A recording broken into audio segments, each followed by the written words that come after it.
সত্যি কথা হচ্ছে যে প্রতিবারই যখন আমরা কোনো ফিল্ম সাইন করি অথবা কোনো ফিল্ম নিয়ে স্বপ্ন দেখি তখনই কিন্তু ইচ্ছা থাকে যে দর্শকদেরকে এমন কোনো কিছু দেব যেটা এর আগে দিতে পারিনি অথবা চেষ্টা করেছি এর আগে হয়নি, সময় হয়নি, সামর্থ্য হয়নি, স্ক্রিপ্ট ডিমান্ড করেনি। তো প্রত্যেকটা ক্যারেক্টারই আলাদা করার চেষ্টা থাকে। তো আমার সেই জায়গা থেকেই চেষ্টা থাকবে যে একটা ভালো গল্পকে চরিত্র দিয়ে যেন ফুটিয়ে তুলতে পারি। আননেসেসারি হিরোইজম ডেফিনেটলি রাখবো না, যেটা আমি এর আগেও রাখিনি। হিরো হবে গল্পটাই, সেই গল্পের সুন্দর করার জন্য, সেই গল্পের প্রবাহটাকে বহমান রাখার জন্য আমরা হচ্ছি ওই স্রোতে যে ক্যারেক্টারগুলো আছি তারা একসাথে সম্মিলিতভাবে চেষ্টা করব।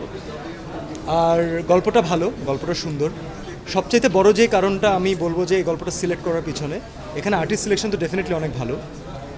আরেকটি ইম্পর্টেন্ট জিনিস হচ্ছে এই ছবিটা, এই গল্পটা যদি হলে চলতো তাহলে আমি আমার বাবা মাকে নিয়ে দেখতে যেতাম।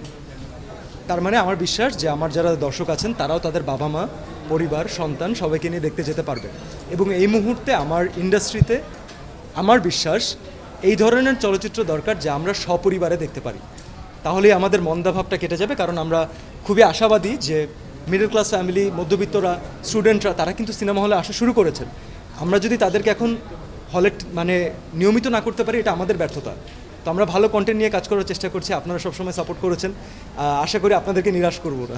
সেম আরেকটা প্রশ্ন, সেটা হচ্ছে একটা সময় মধ্যবিত্তের বিনোদনের অন্যতম উৎস ছিল চলচ্চিত্র, সেখান থেকে আমরা অনেকটা পিছিয়ে গেছি, তো আবার ঘুরে দাঁড়ানোর চেষ্টা চলছে। এটা থেকে উত্তরণের উপায় কি বলে আপনি মনে করেন? উত্তরণের উপায় কিন্তু আমি খুব জটিল করে কিছু বলবো না সত্যি, কারণ হচ্ছে যে আমরা কিন্তু বিগত কয়েক বছর থেকে দেখবেন, বিগত কয়েক বছরে যদি কোয়ালিটি ফিল্ম বছরে 2-3টা করে আসতো, এই লাস্ট কয়েকটা বছরে কিন্তু সেটা বেড়েছে এবং এটাই কিন্তু আমাদের আসলে পজিটিভিটি। তো এখন নেগেটিভ অনেক কিছু আছে, সেগুলো নিয়ে কথা বললে খালি বিতর্কই বাড়বে, তর্ক বাড়বে, কিন্তু কাজের কাজ কিছু হয়নি এতদিন, সো আগেও হবে না। আমার মনে হয় যে চলচ্চিত্রের স্বার্থে এখন আমাদের প্রত্যেকেরই কন্টেন্ট নির্ভর ছবি বানানো দরকার, যেই গল্পই রাজা হবে, যে গল্পই সুপারহিট থাকবে, যে গল্প তার নিজের মতো করে অডিয়েন্স ক্রিয়েট করে ফেলবে।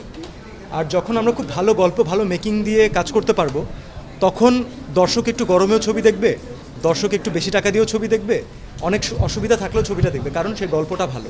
বিনোদনের আর কোনো মাধ্যম নেই যেহেতু আমাদের খুব বেশি। আর এটা আমাদের জন্য খুবই সুখের কথা, খুশির কথা যে বাংলাদেশে আরও মাল্টিপ্লেক্স তৈরি হচ্ছে। আমি সেই দিনের জন্য অপেক্ষা করছি, কারণ কর্পোরেট হাউসদেরকে এগিয়ে আসতে হবে সিনেমা নির্মাণে, যেভাবে আমাদের সিনেমার জন্য স্কোয়ার এসেছে, সান এসেছে, মাছরাঙা এসেছে। আমি বাকিদেরকেও এই আবেদন জানাবো চলচ্চিত্রের স্বার্থে, যাদের সামর্থ্য আছে। দেশের মানুষ যেহেতু আপনাদেরকে এত বড় কোম্পানি করে তুলেছে, এবার সময় হয়েছে দেশের মানুষকে কিছু ফিরিয়ে দেওয়ার।